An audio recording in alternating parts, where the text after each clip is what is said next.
At our anniversary party, she screamed, "Yes, we're sleeping together. He's better, now get out."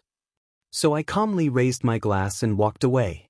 That moment would define everything that came after, but it started 2 years earlier when I thought I'd found someone who understood what real partnership meant. I met Brittany at my college friend Dave's wedding reception, where she was working as the event coordinator. I was standing by the bar, watching her orchestrate the evening with impressive precision, directing vendors and managing last-minute crises with this magnetic confidence that drew everyone's attention. She had this way of making chaos look effortless, turning potential disasters into seamless moments that made the couple's day perfect. When she finally took a break around midnight, I approached her with a genuine compliment about her work, and instead of the polite brush-off I expected, she launched into this passionate explanation about why she loved creating perfect moments for people. "Most guys think event planning is just picking flowers and colors," she said, eyes lighting up as she talked. "But it's really about understanding what makes people feel loved and celebrated, then building that feeling into every single detail." I found myself genuinely fascinated by her perspective, the way she saw her work as crafting experiences rather than just organizing parties. We talked until the venue staff started stacking chairs around us, covering everything from her business dreams to my structural engineering projects, and I realized I hadn't thought about work stress or project deadlines once during our entire conversation. She seemed equally intrigued by my methodical approach to problem solving, asking detailed questions about bridge designs and building safety calculations with genuine curiosity rather than polite interest. "You bring stability to things," she observed as we exchanged numbers. "I bet you make people feel safe without them even realizing it." For the first 18 months, we complemented each other perfectly in ways that felt almost effortless. I provided grounding for her chaotic schedule of weekend events and crisis management, while she brought adventure and spontaneity to my structured routine of early mornings and predictable weekends. She'd drag me to last-minute gallery openings or surprise picnics she'd planned during lunch breaks, and I'd introduce her to quiet hiking trails and cooking experiments that helped her decompress from her high-energy work environment. Our differences felt like puzzle pieces that clicked together naturally, creating something stronger than either of us could build alone. I loved watching her transform ordinary spaces into magical experiences for her clients, and she seemed to appreciate how I thought through problems systematically, always considering long-term consequences before making decisions. "You're the only person I know who actually makes me want to slow down sometimes," she told me one evening as we cooked dinner together in my apartment. "Most people just add to the chaos, but you create these pockets of calm that make everything else make sense." I thought I'd found someone who valued the same things I did, building something real together, supporting each other's goals, creating a foundation that could weather whatever came next. Looking back, I realized those early months were probably the most genuinely happy either of us had ever been, before ambition and outside influences started pulling us in different directions. The changes started subtly around month 18, coinciding with Brittany's growing partnership with Marcus Caldwell, who'd co-invested in expanding their event planning company into corporate retreats and luxury weddings. Marcus was everything I wasn't: spontaneous where I was methodical, charming where I was reserved, and possessed of that effortless social confidence that made clients feel like they were his closest friends within minutes of meeting him. I first noticed the shift during Brittany's late-night, emergency planning sessions, which seemed to happen exclusively when Marcus was involved, usually requiring her presence at venues or client meetings that stretched well past normal business hours. "Marcus has this vision for transforming the whole industry," she explained one evening as she rushed out to meet him for what she called a crucial strategy session at 9 p.m. "He understands that we're not just planning events, we're curating experiences that people will remember forever." I started hearing Marcus's name woven into conversations about everything from vendor negotiations to creative concepts, always accompanied by glowing descriptions of his innovative approaches and bold business strategies. She'd come home energized from their collaborations, talking animatedly about surprise elements he'd suggested for upcoming weddings or the way he'd charmed difficult clients into doubling their budgets. Marcus surprised the Henderson bride with a flash mob proposal recreation during her venue walkthrough, she told me with obvious admiration. "Can you imagine thinking of something that's spontaneous and romantic? That's the kind of creative thinking that sets us apart from every other planning company in the city. I began to notice how she'd compare his gesture to my more practical approach to showing affection, suggesting I could learn from his flair for dramatic romantic surprises. When I mentioned feeling uncomfortable with how much time she spent with Marcus, especially during evening and weekend hours, she became defensive and accused me of not understanding the demands of building a successful business. "This is my career, Ryan, not some hobby I can put on a schedule that fits your comfort level," she said with an edge to her voice I'd never heard before. Marcus gets that sometimes you have to sacrifice personal time to create something extraordinary. The inside jokes started appearing around month 20, references to shared experiences and conversations I wasn't part of, delivered with knowing smiles and casual touches that felt too familiar for business partners. I'd catch them exchanging glances during double dates or group gatherings, communicating in ways that excluded everyone else and made me feel like an outsider in my own relationship.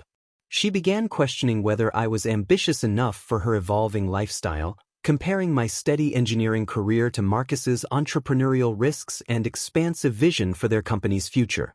"You're so content with where you are," she observed one evening, and it didn't sound like a compliment. "Marcus is always pushing boundaries, always looking for the next opportunity to grow and expand. Don't you ever want something bigger than just designing the same types of structures for the rest of your life?" I realized she was viewing my job security and methodical approach to career advancement as limitations rather than strengths, seeing my preference for stability as a lack of ambition rather than thoughtful planning for our future together. When our 2-year anniversary approached, I suggested a quiet dinner at the restaurant where we'd had our first official date, maybe followed by a weekend getaway to that bed and breakfast she'd mentioned loving. Instead, Brittany insisted on throwing an elaborate party at Willowbrook Estate, a lakeside venue her company had used for several high-profile weddings, transforming what I'd envisioned as an intimate celebration into what felt more like a professional showcase than a personal milestone.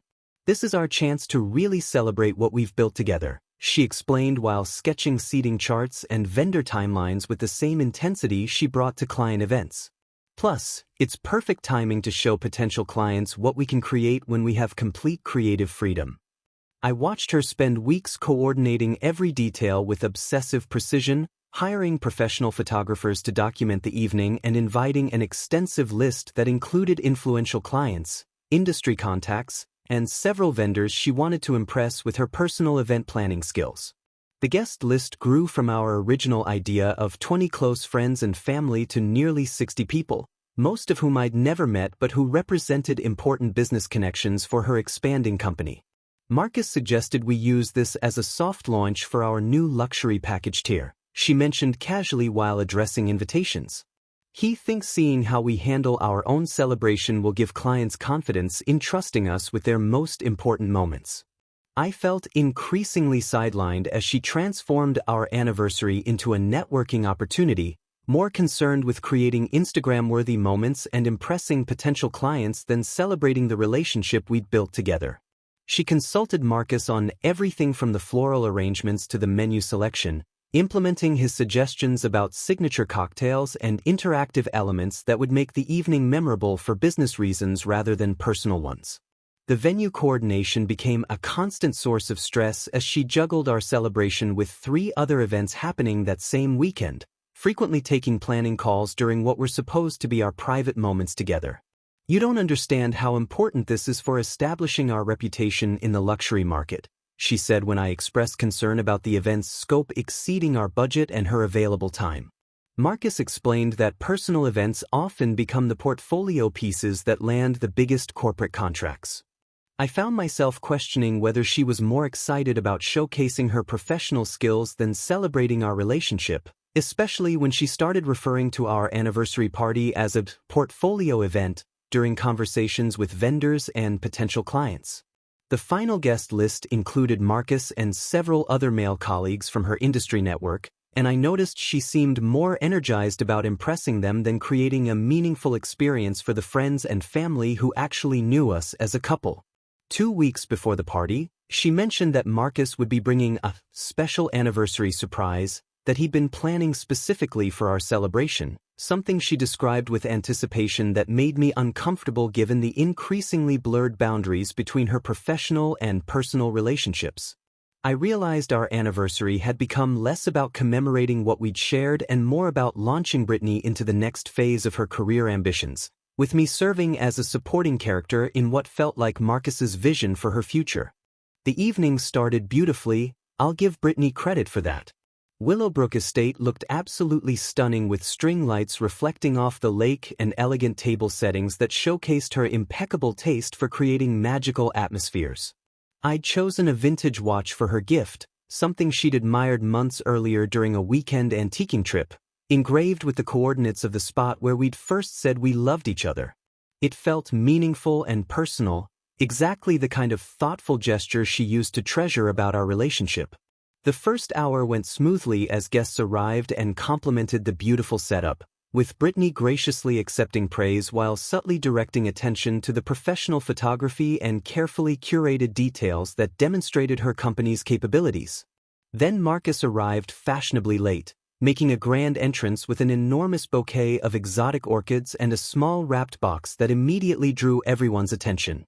I wanted to commemorate this special milestone with something truly unique, he announced loudly enough for nearby tables to hear, presenting Brittany with what turned out to be custom jewelry featuring her birthstone in an elaborate setting that probably cost more than my monthly salary.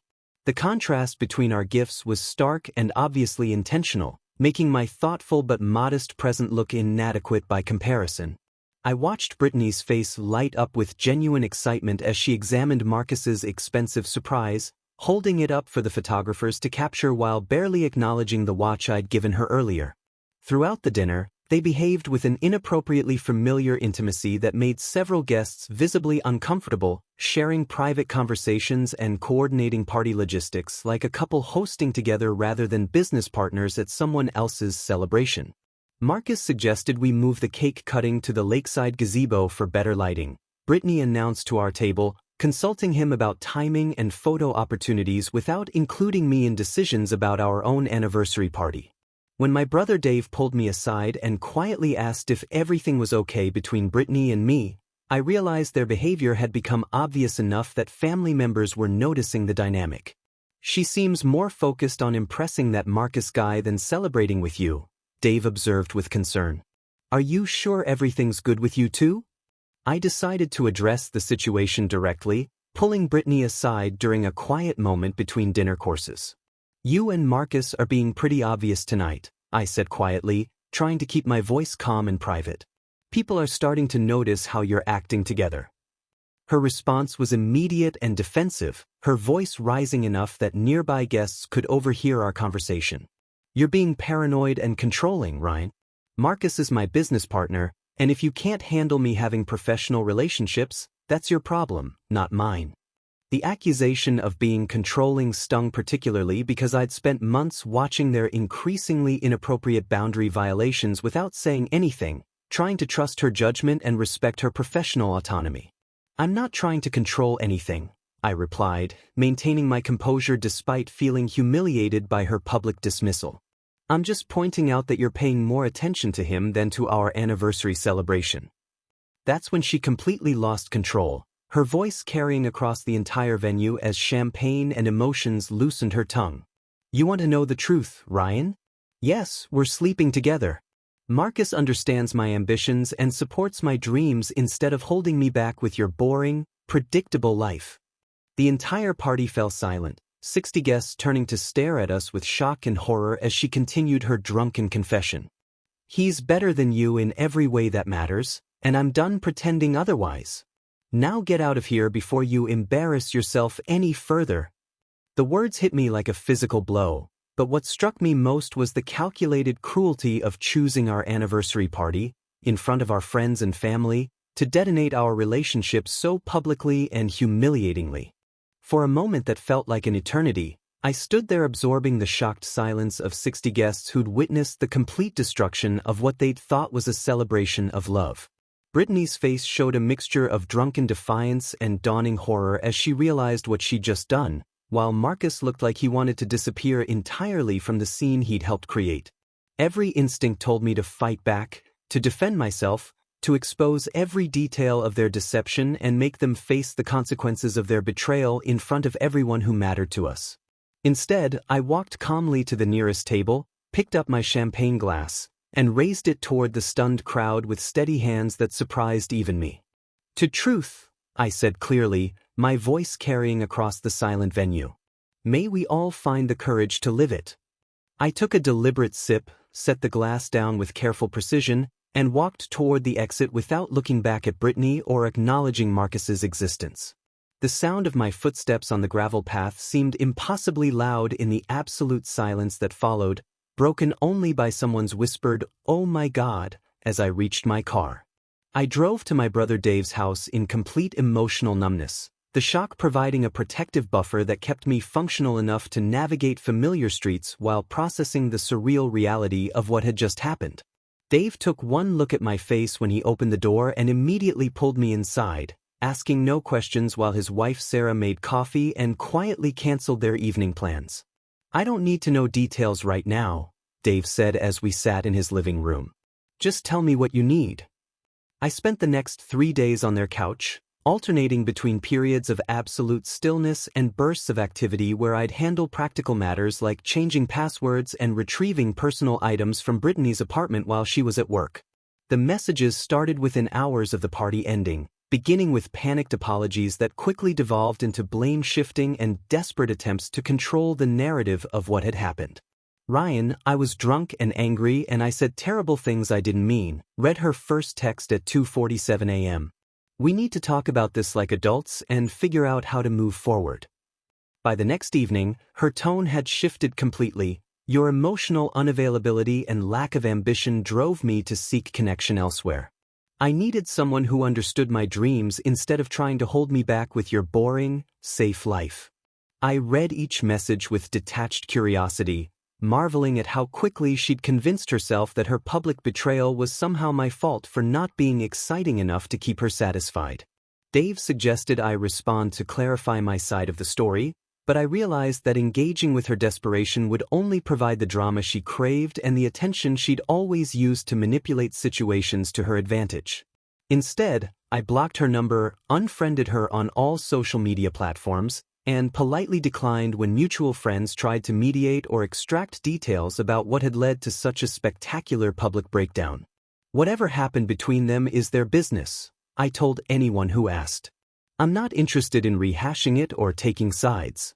The silence seemed to frustrate Brittany more than any angry confrontation could have, denying her the emotional reaction she'd expected and leaving her to face the consequences of her choices without the satisfaction of knowing she'd successfully hurt me as deeply as she'd intended. Within 3 weeks of the anniversary party disaster, Marcus apparently grew tired of Brittany's newfound emotional dependency and the dramatic complications she'd brought into his previously uncomplicated bachelor lifestyle. According to my friend Tom, who heard it from his girlfriend who worked in their industry, Marcus had expected a discreet affair that enhanced his ego without disrupting his carefully maintained image as an eligible entrepreneur. Instead, he found himself dealing with someone who'd burned her primary relationship for him and now expected him to fill that emotional void with the same level of commitment and attention she'd demanded from me. "Brittany's calling him constantly and showing up at his apartment unannounced," Tom reported with obvious schadenfreude. "Apparently she assumed destroying your relationship meant he was ready to step into the boyfriend role permanently." Marcus ended their affair abruptly and brutally, telling her that he'd never intended anything serious and that her public spectacle at the anniversary party had made him realize she was more drama than I bargained for. The rejection devastated Brittany, who'd convinced herself that their connection was worth sacrificing our 2-year relationship and that Marcus would appreciate her grand gesture of choosing him so definitively. Word spread quickly through their professional network about the anniversary party incident, with details growing more damaging with each retelling as clients and vendors questioned Brittany's judgment and professionalism after witnessing such a public breakdown.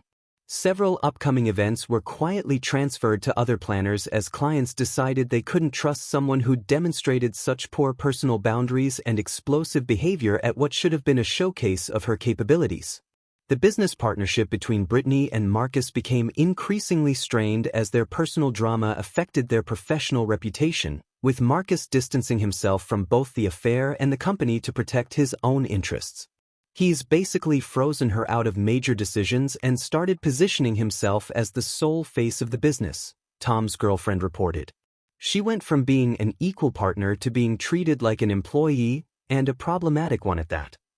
Within 2 months, their partnership officially dissolved, with Marcus buying out Brittany's share at a significantly reduced valuation, forcing her to restart her career from scratch while dealing with the professional fallout from their personal disaster.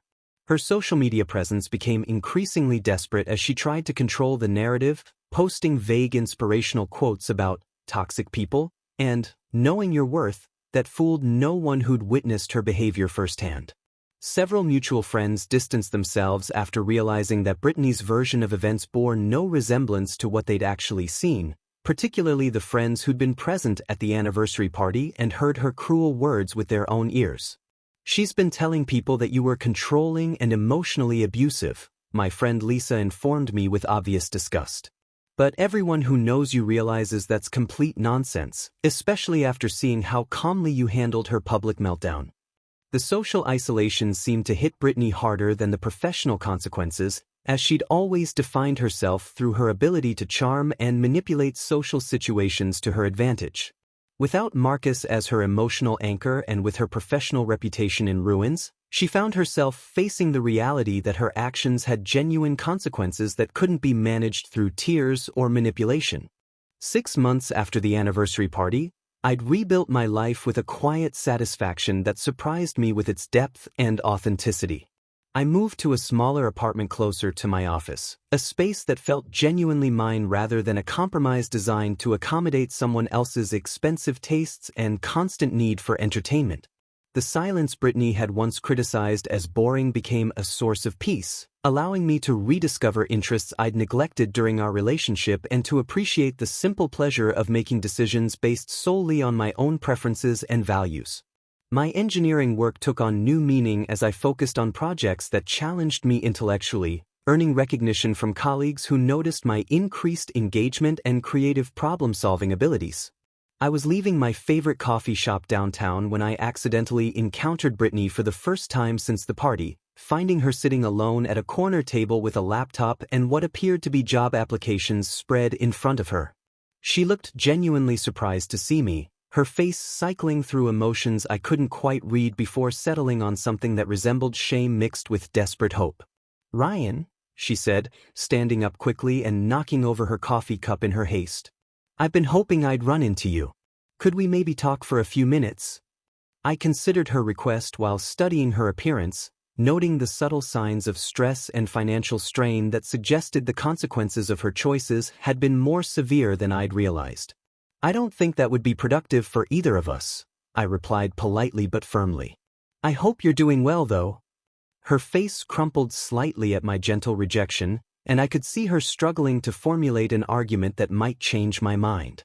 "Please, I just need 5 minutes to explain what really happened that night. I was drunk and angry and I said things I didn't mean, but what we had was real and I threw it away for something that was never going to last." I looked at her for a long moment, recognizing the genuine pain in her voice but feeling no urge to ease her guilt or provide the absolution she was seeking. "Brittany, what happened that night wasn't about alcohol or anger. It was about choices you'd been making for months, and words you'd clearly been thinking long before you said them out loud." She opened her mouth to argue, but I continued before she could speak. "I hope you find whatever you're looking for, but I'm not interested in relitigating the past or helping you feel better about decisions that hurt people who cared about you." I walked away without waiting for her response, feeling lighter with each step rather than burdened by the encounter. Through mutual acquaintances, I learned that her event planning business had failed completely and she'd moved back to her hometown to work for her family's small catering company, a significant step down from the luxury market she'd been so determined to conquer. The irony wasn't lost on me that her pursuit of something bigger and more exciting had ultimately led her to a much smaller and more limited life than what we'd been building together. I realized that my quiet strength and refusal to retaliate had been the most powerful response possible, demonstrating a level of self-respect that her manipulation tactics couldn't penetrate or diminish. The painful lesson had revealed my true worth and taught me to value authentic connection over performative relationships, preparing me for something genuine whenever it appeared. A year later, I met someone new at a professional conference, someone who appreciated thoughtful gestures and steady reliability rather than viewing them as limitations to be overcome. Our relationship developed slowly and naturally, built on mutual respect and shared values rather than the intoxicating but ultimately destructive dynamic I'd mistaken for love with Brittany. Sometimes I think about that anniversary party and feel grateful for the cruel clarity it provided, showing me exactly who Brittany really was beneath the charm and helping me understand that the right person would never make me feel inadequate for offering genuine love and commitment.